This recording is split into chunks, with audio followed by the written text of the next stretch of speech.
कृपा hair tonic, Ayurvedic औषधी वनस्पतींचे परिपूर्ण मिश्रण, 100% आयुर्वेदिक। जगप्रसिद्ध असलेला कोकणातील हापूस आंबा बागायतदारांच्या जिव्हाळ्याचा प्रश्न राज्यसभा खासदार धैर्यशील दादा पाटील यांनी संसदेत मांडून सरकारचं लक्ष वेधलंय। Shri Dhairyasheel Mohan Patil demand for protection of GI tag alphonso mango of Konkan region of Maharashtra. Please take your seat. आदरणीय सभापति महोदय, महाराष्ट्र राज्य का कोंकण क्षेत्र का जगत प्रसिद्ध हापूस आम को प्राप्त हुआ जियोलॉजिकल इंडिकेटर टैग नियम का उल्लंघन, इसके बारे में अध्यक्ष महोदय मैं बोलने वाला हूँ। अध्यक्ष महोदय, कोंकण क्षेत्र में उत्पाद होने वाला हापूस आम मतलब अल्फांसो मैंगो अपने मधुर रस, उत्तम स्वाद, सुनहरा रंग व तंतुविरत पल्प के कारण विश्व भर में प्रसिद्ध है। हापूस आम के ये गुणवत्ता विशेष कोंकण के रासायनिक और भौतिक गुणवत्ता पूर्ण माटी और पानी और हवा के कारण आती है। इसका मतलब अध्यक्ष महोदय, अगर यही हापूस का पेड़ अगर कोंकण व्यतिरिक्त अन्य क्षेत्र में लगाया जाए तो उसको आने वाला फल है ये इतना गुणवत्तापूर्ण नहीं रहेगा।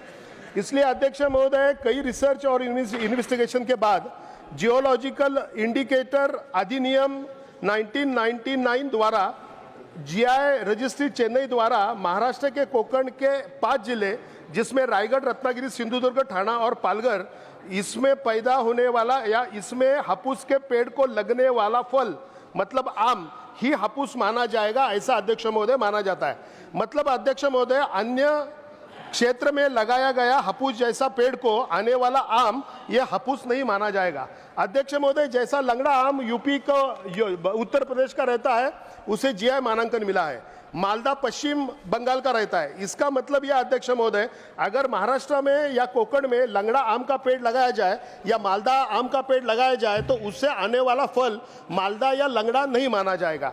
अध्यक्ष महोदय, GI ऑथेंटिकेशन के कई फायदे हैं। ग्राहक को गुणवत्तापूर्ण ऑथेंटिक उत्पाद मिलता है, किसानों को आर्थिक फायदा होता है, पारंपरिक विरासत का संरक्षण होता है और अंतरराष्ट्रीय बाजार में अपने माल की यहाँ पर पहचान रहती है। अध्यक्ष महोदय, आम का सीजन अभी चालू है और अध्यक्ष महोदय, बाजार में कोंकण का हापूस जितना आता है उससे 3 गुना हापूस बताकर अध्यक्ष महोदय मार्केट में बेचा जाता है। मतलब अध्यक्ष महोदय, एक हापूस के पीछे 2 आम बनावट हापूस बेचे जाते हैं अध्यक्ष महोदय। इससे ग्राहक को नुकसान होता है, किसानों को नुकसान होता है और ब्रांडिंग हो नहीं पाता। अगर अध्यक्ष महोदय ऐसा ही चला रहा तो हापूस की गुणवत्ता कुछ ही दिनों में, कुछ ही सालों में ये विरासत यहाँ पर नष्ट हो जाएगी। अध्यक्ष महोदय, मेरी ये मांग है यहाँ पर सदन में, ये मैं मांग करता हूं कि कोंकण से बाहर से आने वाला हापूस आम कई APMC और व्यापारियों द्वारा खरीदा और बेचा जाता है। अध्यक्ष महोदय, इस तरीके का व्यवहार GI टैग अधिनियम 1999 द्वारा गैर कानूनी मान के गैर व्यवहार करने वालों को दंडित किया जाए और कोंकण की इस विरासत को अध्यक्ष महोदय संरक्षित किया जाए। आमचे दिवसभरातले सर्व अपडेट्स, ताज्या घडामोडी आणि थेट लाईव्ह पाहण्यासाठी सबस्क्राइब करा, लाईक करा कोकणचं नंबर 1 महा चॅनल कोकण 7 लाईव्हचं YouTube चॅनल।